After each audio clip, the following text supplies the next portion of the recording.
Lesson है आज। और सुंदर नाम है लेसन का, तत्वमसि। तत्वमसि के लिए लिखा है प्रथम महाकाव्य। तत्वमसि जो काव्य है, इसे प्रथम महाकाव्य लिखा। चलते हैं आगे।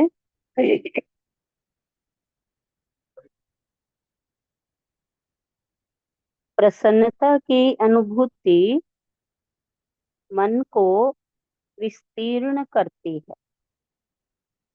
दुख में मन संकुचित हो जाता है और एक ही बिंदु पर केंद्रित हो जाता है। एक ही बिंदु पर मन को दुख केंद्रित कर देता है। हम जीवन भर पीड़ा झेलते हैं, पर कभी भी डट कर इसका सामना नहीं करते। पीड़ा में रहकर उसका गहन निरीक्षण नहीं करते।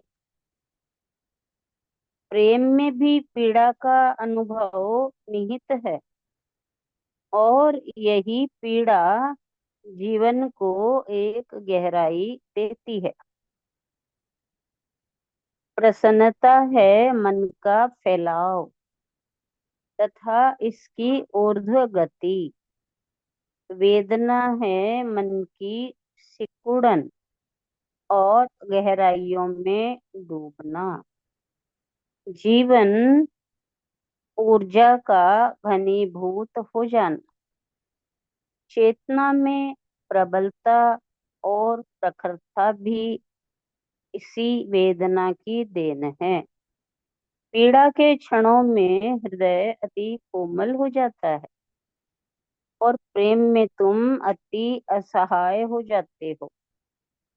प्रेम तो बहुत कोमल है। प्रेम की यह कोमलता तुम्हारे भीतर तक उतर जाती है। अति दृढ़ व्यक्तित्व वाला व्यक्ति भी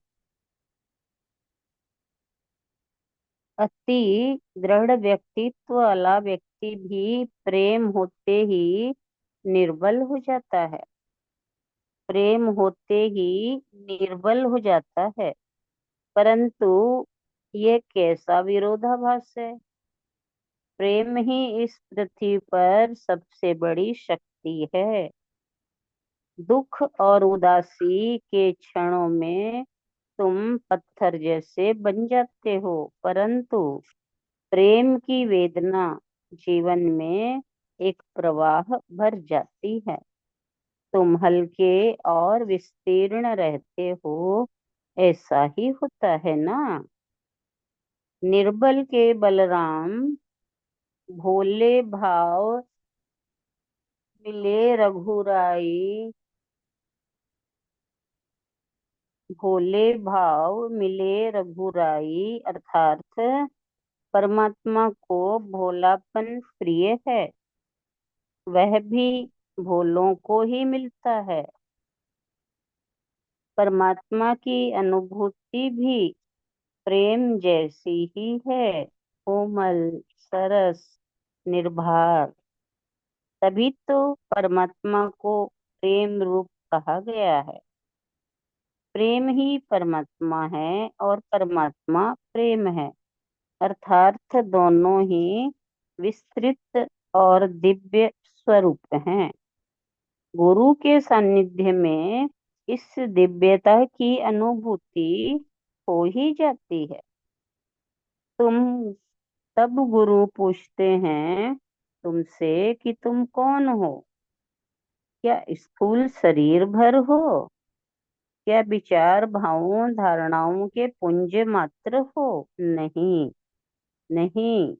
जिस प्रेम की अनुभूति तुम्हें हो रही है, तुम वही प्रेम हो। तत्वमसि।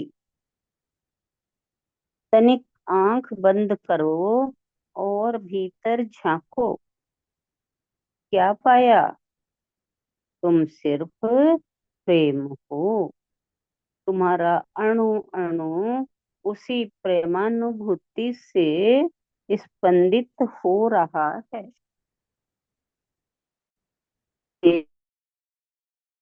न तो किसी से बांधा जा सकता है और ना ही कोई अभिव्यक्ति की जा सकती है। यह प्रेम की अति व्याकुलता या उत्कंठा ही वास्तव में जीवन ध्येय है।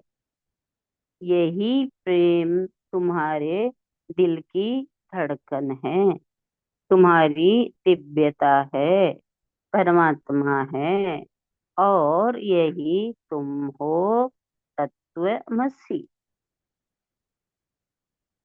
ये चार महाकाव्य हैं और ये प्रथम महाकाव्य है जिसका उद्घाटन गुरु शिष्य पर करता है। मेरे प्रति प्रेम की तुम्हारे हृदय में विरह की जो व्याकुलता है, तुम स्वयं वही हो। तू स्वयं का तुम स्वयं वह प्रेम हो जो तुम मेरे लिए अपने हृदय में पाते हो, महसूस करते हो। तुम ही वह हो। इसी भाव को जियो। तुम यह भाव भर ही तुम यह भाव भर ही हो जाओ। प्रश्न करते हैं, गुरु जी, कल आप कल आपने आकाश के विषय में कहा।